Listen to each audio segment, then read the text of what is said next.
नशा मुक्त अभियान के 100 दिन पूरे, ये हमने प्रोमो डाला था कि आप अपनी राय हमें दीजिए। बहुत से कमेंट्स आए हैं, सभी कमेंट्स पे हम डिस्कस करेंगे। मेरे साथ दीपक होंगे। जम्मू कश्मीर में नशा मुक्त अभियान जो था वो एलजी साहब ने शुरू किया था। 100 दिन का टारगेट रखा था और उसके भीतर अभी तक लगभग 3000 से ज्यादा वो ड्रग पैडलर पकड़े जा चुके हैं जो यहाँ पर चिट्टे की सप्लाई करते थे, जिनमें जम्मू कश्मीर के भी हैं, पंजाब के भी हैं। बहुत सी प्रॉपर्टी सीज हुई है, बहुत से घरों के ऊपर पीला पंजा भी चल चुका है। क्या ये अभियान आगे चलना चाहिए या यहीं पर रोक देना चाहिए? तो हमारा ये सवाल था, उसके ऊपर बहुत से लोगों ने बात की है। तो दीपक से शुरू करते हैं। पहले यूट्यूब और फेसबुक के दोनों कमेंट्स मिलाकर आपसे बात करेंगे और कुछ लोगों ने हमें व्हाट्सएप पर भी मैसेज भेजे हैं, उन पे भी बात करेंगे। देखिए मोहन जी, सबसे बड़ी बात यह है कि हम हर हफ्ते ही सिटीजन माइक में कुछ ना कुछ मुद्दा जनता के सामने रखते हैं और फिर जनता का रुख जानते हैं। और जनता का रुख जानने का मतलब ये होता है कि वो रुख हम सरकार तक पहुंचाएं। सबसे बड़ी बात यह है कि इस बार जो जनता का रुख आया है, 90% से ज्यादा लोगों के कमेंट एक जैसे हैं, यानी कि वो इस फेवर में है कि ये अभियान बढ़ना चाहिए, आगे चलना चाहिए। अभी तो केवल शुरुआत है। और दूसरी ओर 11 अप्रैल 2026 से लेकर 21 जुलाई 2026 तक जम्मू कश्मीर में जो हुआ वो आज तक पहले कभी नहीं हुआ था। और उसके रिजल्ट्स भी मैं फटाफट से आपको बता दूं, क्योंकि ये रिजल्ट्स भी पहले कभी नहीं आए थे। हालांकि ड्रग्स के खिलाफ तो काम होता था। ये रिजल्ट्स हैं 2581 लोगों की गिरफ्तारियां, 1431 केजी नारकोटिक्स की जब्ती, जिसमें केवल 24 किलो चिट्टा यानी कि हेरोइन है, 188 करोड़ की प्रॉपर्टी सीज या फिर जमींदोज।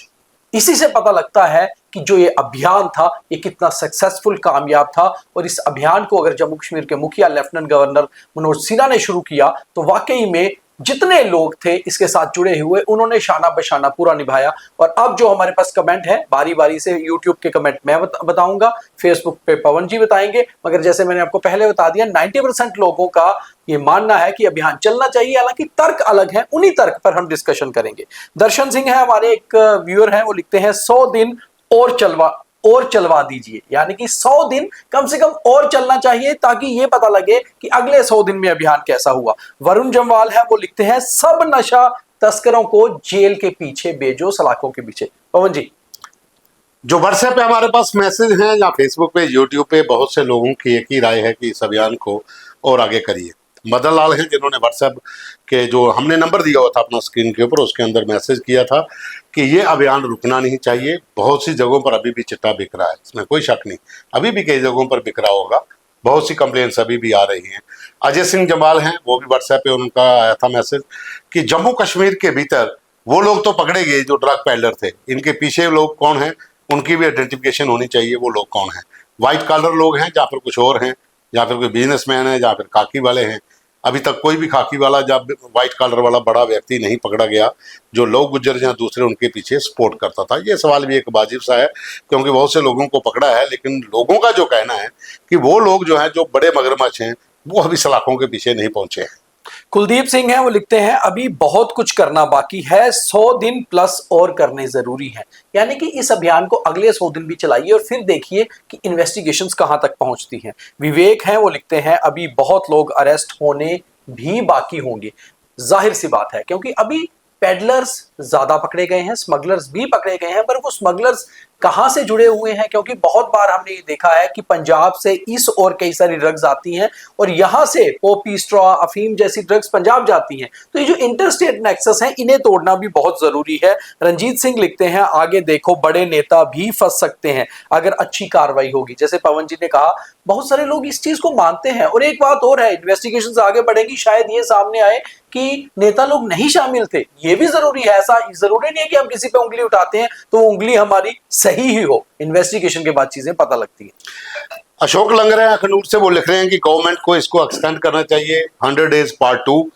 पवन शर्मा हैं जो रेशमगढ़ कॉलोनी से हैं, इन्होंने भी इसके अगेंस्ट मुहिम शुरू की थी, क्योंकि इनका बेटा जो था वो इसी ड्रग्स की चपेट में आया था और उसकी डेथ हो गई थी। तो ये लगातार वहां पर प्रदर्शन भी करते हैं। इन्होंने कहा कि 100 डे कुछ नहीं है, आप इसको कंटिन्यू करिए, परमानेंट करिए और उन जगहों के ऊपर रेड करिए जहां पर ये बिकता है।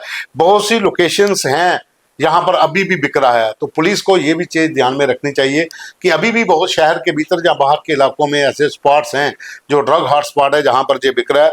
रघुवीर सिंह हैं, इनका बहुत वाजिब क्वेश्चन है। ये लिख रहे हैं कि भरा जी ये पता करो आया कुथू, ले आंदा कौन और क्यों आया। ये बहुत इंपॉर्टेंट है, किस लिए लाया, कौन लाने वाले थे, कौन उनके पीछे थे। ये एक बड़ा नेक्सस है। पुलिस अगर चाहे ना तो ये उस कड़ी तक पहुंच सकती है। ये बहुत बड़ा सवाल है। रिक्की शर्मा लिख रहे हैं अभी और ज्यादा हो रहा है, हो सकता है बहुत सी जगहों पर हो भी रहा हो। देखिए, अगर ये सवाल हम पवन जी इसका लें, क्योंकि गृह मंत्री अमित शाह से लेकर लेफ्टिनेंट गवर्नर मनोज सिन्हा तक और डीजीपी से लेकर हमारे जो जिलों के एसएसपी हैं उन तक एक बात बहुत साफ होती है कि आया तो पाकिस्तान से, और पाकिस्तान की मंशा साफ थी कि युवाओं को सिर्फ गोली के साथ नहीं बहलाना है, अब एक ऐसे नशे के साथ बहला दो जिससे कमाई भी हो और एक नस्ल भी खराब हो। तो ये जाहिर सी बात है, पंजाब से होते हुए जेएंडके में एंटर किया। और दूसरा सवाल भी बहुत वाजिब था, जैसे किसी ने पूछा कि अभी भी बहुत बिक रहा है। बिल्कुल सही, केसेस अगर सामने निकल रहे हैं। एक चीज अपने व्यूअर्स को बताना बहुत जरूरी है कि पुलिस की ओर से जो बयान आए वो एक बात बिल्कुल साफ थी कि 100 दिन का अभियान खत्म हुआ है, अभी इन्वेस्टिगेशंस खत्म नहीं हुई हैं, इन्वेस्टिगेशंस चल रही हैं, गिरफ्तारियां वैसे ही चल रही हैं। और लेफ्टिनेंट गवर्नर मनोज सिन्हा का 21 जुलाई को जो बयान आया था, जो हमने एक अपने बीटीएच के जरिए दिखाया भी था, उसमें बहुत साफ किया गया था कि अगला अभियान इससे सख्त होने वाला है। और वो अभियान भी किस तरह से शुरू होगा, क्या वो फेज वाइज होगा, फेज मैनर में होगा, या एक पूरी तरह से अभियान होगा, उसके ऊपर एक प्लान किया जा रहा है। अगला मनी राम है, हमारे एक व्यूअर है, वो लिखते हैं श्योर आगे चलना चाहिए अभियान। और अभियान आगे चलने का मतलब यह है कि लोग कहीं ना कहीं सुरक्षित महसूस करते हैं कि आखिर अब इनके ऊपर कार्रवाई हो रही है। सुनील कुमार लिखते हैं अभी बहुत कुछ बाकी है। जी पवन जी। पीके अजनवाल हैं, वो लिख रहे हैं कि अंत होना चाहिए। विष्णु देवी है, वो लिख रही हैं कि 23 महीने फिलहाल आगे बढ़ाया जाए, उसके बाद फिर देखा जाए। कुलदीप सिंह लिख रहे हैं कि नशा मुक्त अभी तक 30% फर्क पड़ा है, 70% अभी भी और काम करना बाकी है। और श्यामलाल शर्मा लिख रहे हैं कि अभी कंटिन्यू रखना चाहिए, बहुत जरूरत है कि ये नार्को टेररिज्म का खेल जो है ये पाकिस्तान खेल रहा है और मोहरे यहाँ के युवा बन रहे हैं, हर घर तबाह हो रहा है। तो इसके ऊपर एलजी साहब को चाहिए कि और ज़्यादा करें। राजेश चौधरी हैं, वो भी कर रहे हैं कि इसको और ज़्यादा आगे करना चाहिए, बढ़ाना चाहिए। दीपक सिंह हैं, वो लिख रहे हैं कि इनको जेल में डालना चाहिए और जितने भी लोग हैं उनको आगे, इस पुलिस वालों को इसको और आगे रखना चाहिए और स्टार्ट करिए रखिए, इस मुहिम को बंद नहीं होने दीजिए। मुझे एक पुलिस अधिकारी है, क्योंकि हम उनका नाम नहीं बता सकते, पर उन्होंने बहुत अच्छी बात कही है। उन्होंने कही है पुलिस ने अपना रोल बखूबी निभाया है, अब गेंद जो है जुडिशरी के पाले में है। सख्ती से निपटा जाए और केसेस को, बहुत सारे, उन्होंने एक चीज कही कि बहुत सारे ऐसे केसेस भी होते हैं जिनके पुलिस उतने स्ट्रॉन्ग सबूत नहीं जुटा पाती कि ये शख्स उसमें शामिल है नहीं, और जुडिशरी को कम से कम इसमें थोड़ा सॉफ्ट हैंड रखना चाहिए, पुलिस की इन्वेस्टिगेशंस को देखना चाहिए। और उसके बाद अगर जुडिशरी स्ट्रॉन्ग इन पे डिसीजन लेती है, सजाएं मिलती हैं, तो जाहिर सी बात है कि लोगों में डर पैदा होगा, और ऐसे लोगों में डर पैदा होना जरूरी है। खाकी का तो है ही है, जुडिशरी का भी हो जाएगा तो कम से कम पाकिस्तान से जितने भी ड्रग्स आएंगे उनको पकड़ा जा सकता है। यहां उनको बेचने वाले नहीं होंगे तो पाकिस्तान के भी हाथ कट जाएंगे। बिल्कुल, रमेश लाल लिख रहे हैं कि बहुत महंगा बेचा है इन्होंने। ओम प्रकाश मनहास लिख रहे हैं कि सबका साथ, सबका विकास, सबका प्रयास, सल्यूट टू जेएंडके पुलिस, इस मुहिम को आगे रखिए जारी। रंजू भाटिया लिख रहे हैं कि नशा बंद नहीं हुआ है, ना कम हुआ है, ये भी लोगों का अपना तर्क है। नरेश कुमार लिख रहे हैं टू बी कंटिन्यूड।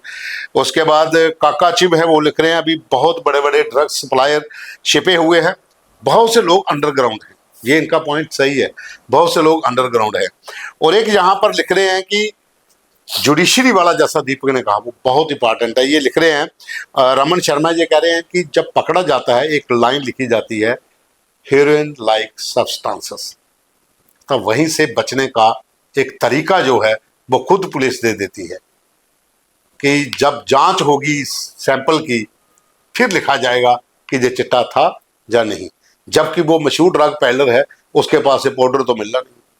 ये भी दो चीजें इसमें और बहुत खास आ रही हैं। जैसे आपने कहा कि जो लैब टेस्टिंग है उसमें देरी होती है, तो एफएसएल को भी इन्वॉल्व करना, फॉरेंसिक साइंस लेबोरेटरी को, कि वो तुरंत रिपोर्ट्स दें। जितनी जल्दी पुलिस उनके पास सैंपल भेजती है उतनी जल्दी रिपोर्ट्स आएंगी, जल्दी एक्शन होगा। दूसरा एक और सवाल जो पुलिस के बीच में से निकल के आया है वो ये है कि कम से कम ये जो हेरोइन स्मगलर हैं इनके लिए अगर प्राइवेट वकील ना खड़े हों और इनको सज़ा होने दे, प्रोसिक्यूशन में इनको सख्त से सज़ा मिलनी चाहिए, तो फिर हम एक चीज़ मान सकते हैं कि कम से कम इसके ऊपर हमारा समाज एकजुट हो रहा है। क्योंकि सिर्फ कुछ चंद रुपयों के लिए, अपने लालच के लिए उनके झूठे केस नहीं लड़ने चाहिए। जहां जेन्युइन है वहां जाएं, मगर ड्रग स्मगलर्स के केसेस अगर ना लड़े वकील, तो कम से कम सजा करवाने में ज़्यादा तरीके नहीं आए तो जल्दी प्रोसेस हो। ये इस तरह की चीज़ों पर अब अगले अभियान में सोचना होगा। मोनू शर्मा लिख रहे हैं कि कंटिन्यू ड्राइव रहनी चाहिए। रमेश लाल लिख रहे हैं कि नशा मुक्त अभी तक पूरा नहीं हुआ है। रमन शर्मा लिख रहे हैं कि ज़्यादा बढ़ रहा है, मुबारक मंडी जम्मू में अभी भी लोग बेच रहे हैं। बहुत सी जगह हैं जहां पर इस तरह कहते हैं। दीपक सिंह कह रहे हैं कि इनकाउंटर फिर कोई नशा नहीं करेगा। अब अपना अपना तर्क है, लोगों की अपनी अपनी राय है, लेकिन पुलिस ने तो अपने कानूनी प्रक्रिया पूरी करके अपने दायरे में रह के काम करना है। लेकिन कमेंट्स हमें बहुत ज़्यादा लोगों ने किए हैं। जहान राजा हैं, वो लिख रहे हैं कैसी बात कर रहे हो जनाब, आप नशा लाने वालों को कोई बंदा नहीं दिखाया। ये बहुत ज़रूरी है। वो कहते हैं कि जो पकड़े जाते हैं उनको बाहर दिखाइए ताकि दुनिया को पता चले कि ये बेचने वाले हैं। और हर घर में कोई ना कोई जो है, उस मोहल्ले में कोई ना कोई जो बेच रहा है, उनका पता होना चाहिए और टारगेटिंग एक्शन होना चाहिए, ताकि कुछ लोगों को ये ना लगे कि जैसे जुडिशरी वाला सिस्टम है कि जो बेचते थे वो बेल आउट हो गए फिर आके काम कर रहे हैं। तो लोगों के अंदर भी रहता है कि हमने पुलिस से पकड़वाया, वो बंदा बाहर आ गया, अब वो हमें भी नुकसान देगा। तो बहुत से ऐसे जो हैं, अरुणा सलाथिया हैं, वो लिख रही हैं कि कंप्लीट खत्म होना चाहिए। उसके बाद नरेश कुमार लिख रहे हैं कि ये पूरा अभियान जो है इसको बंद नहीं करना चाहिए, कंटिन्यू करना चाहिए। तो प्रोग्राम को ख़त्म करने से पहले एक बहुत संवेदनशील कमेंट है। बहुत ज़्यादा कमेंट्स इमोशनल होते हैं और पहली बार ऐसा हुआ है कि 100 दिन के अभियान से आम जनता जुड़ी है। और कुछ लोगों ने तो यहाँ तक कहा है कि जिन लोगों से चिट्टा पकड़ा जाता है या जो लोग चिट्टे के स्मगलर हैं और पकड़े गए हैं, उन्हें उन लोगों के परिवारों में लेकर जाइए जिनके बच्चे मरे हैं, ताकि उन्हें समझ आए उनके द्वारा की गई कमाई से इस घर में क्या बर्बादी हुई। तो बिल्कुल साथियों, चिट्टे की काली कमाई से खड़ी इमारतें जमींदोज हो चुकी हैं, बहुत सी प्रॉपर्टी सीज हो चुकी है। लगभग 3000 के करीब जम्मू कश्मीर के अंदर पैडलर जो हैं वो पकड़े जा चुके हैं। बहुत से ज़्यादा अंडरग्राउंड है। मुहिम आगे चलनी चाहिए। सभी लोगों की एक मत राय है कि एलजी साहब इसको एक्सटेंड करें, पार्ट 2, 100 डेज पार्ट 2, ताकि और भी जहाँ पर अभी जो बिक रहा है, जो लोग अभी भी इसका सेवन कर रहे हैं, वो भी सलाखों के पीछे जाएं। तो मिलेंगे अगले रविवार को एक और नए मुद्दे के साथ, लेकिन मंगलवार को एक और प्रोमो आपको डाल देंगे कि हमारा अगला मुद्दा क्या होगा। और उम्मीद है कि आप उससे भी लाइक शेयर कमेंट करेंगे। आज इस प्रोग्राम को भी आप ज़्यादा से ज़्यादा लाइक करें, शेयर करें और कमेंट करें। धन्यवाद। जय हिंद।